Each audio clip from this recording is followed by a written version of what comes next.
Daniel and the Lions. Once there was a king named Darius. He had a very large kingdom and could not be everywhere at once, so he appointed 3 trusted men as governors to help him. His most trusted governor was named Daniel. He was honest and did his job well. The king put Daniel in charge of the other governors. The other governors were very jealous of Daniel and wanted to get rid of him.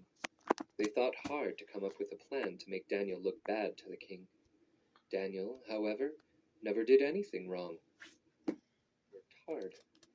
Daniel prayed to God 3 times a day and had only good in his heart. Since Daniel was such a good person and obeyed all the laws, the other governors would need the king to make a new law that Daniel would break. There was only one law they could think of that Daniel might not obey. The 2 governors first went to King Darius and told him he was the greatest king who had ever lived. They said Darius was so great that all people should pray only to him for a whole month. If anyone broke his new law by praying to God, they would be thrown into the den of lions as punishment. Darius was very flattered by this.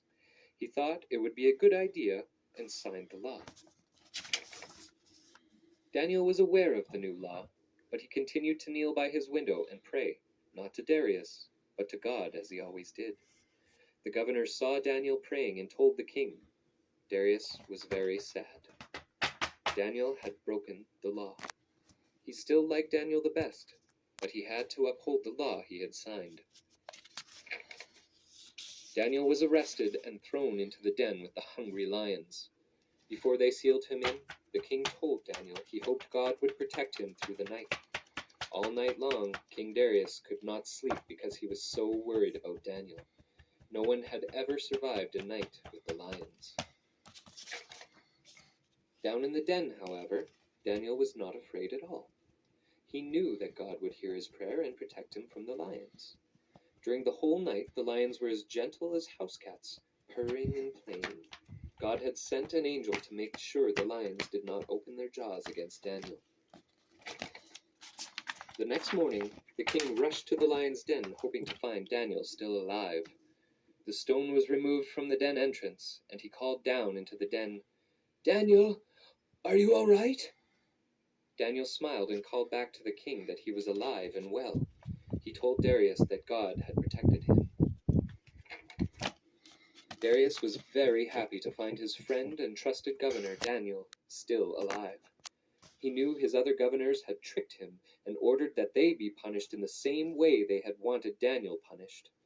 The king had learned an important lesson about the strength of faith, and in the process had become even more impressed with Daniel.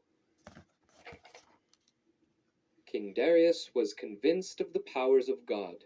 He no longer wanted people to pray to him, but to God, the way Daniel did.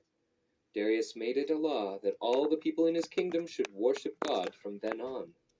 Daniel remained the king's most trusted governor and helped Darius rule for the rest of his days.